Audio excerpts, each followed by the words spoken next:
Good morning, world. Today we begin the Get Your Mind Right series.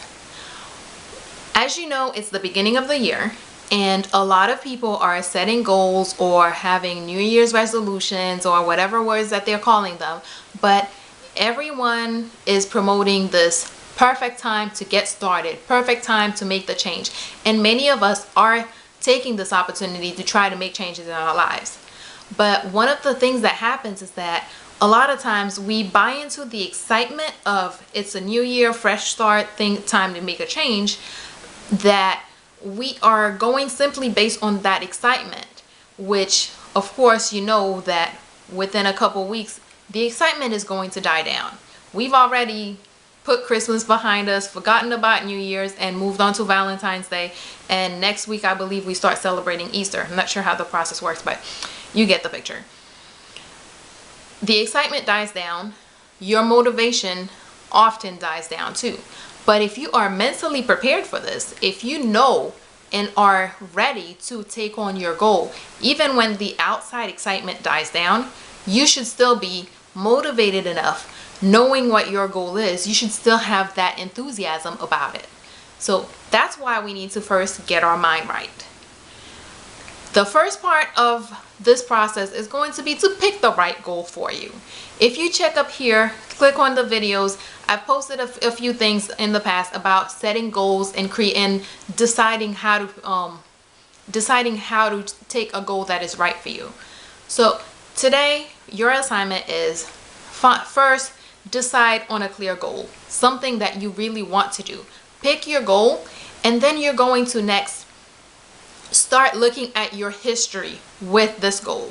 Is this something that you've wanted before? How long have you wanted this? Have you ever done anything about it? Have you ever started?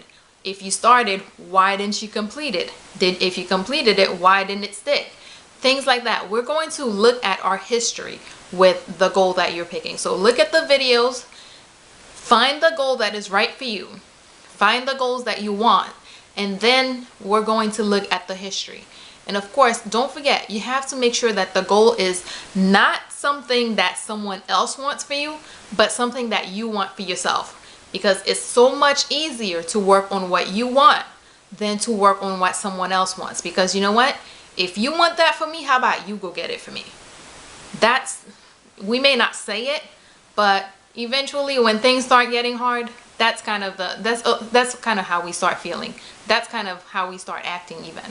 You are more apt to miss a day, to not do as hard, as much, or to not work as hard when it's not a goal that has intrinsic value to you. So let's make sure that whatever the goal is has intrinsic values, and you and someone else could want that for you. But the most important thing is it has to be a goal that you want for yourself. So to get started, again, set a goal, pick a goal for yourself, and then we start looking at our history with that goal. What have you done? Where have you started? Have you started? Why have you not started? What issues have you encountered, or anything like that? Once we have these goals, then we can start moving on and setting up the framework for getting your mind right, so that you can actually not just start, but actually complete and reach the goal that you've set for yourself. All right, so that's all we have for today. Let's get our minds right. Good morning, world. Happy New Year.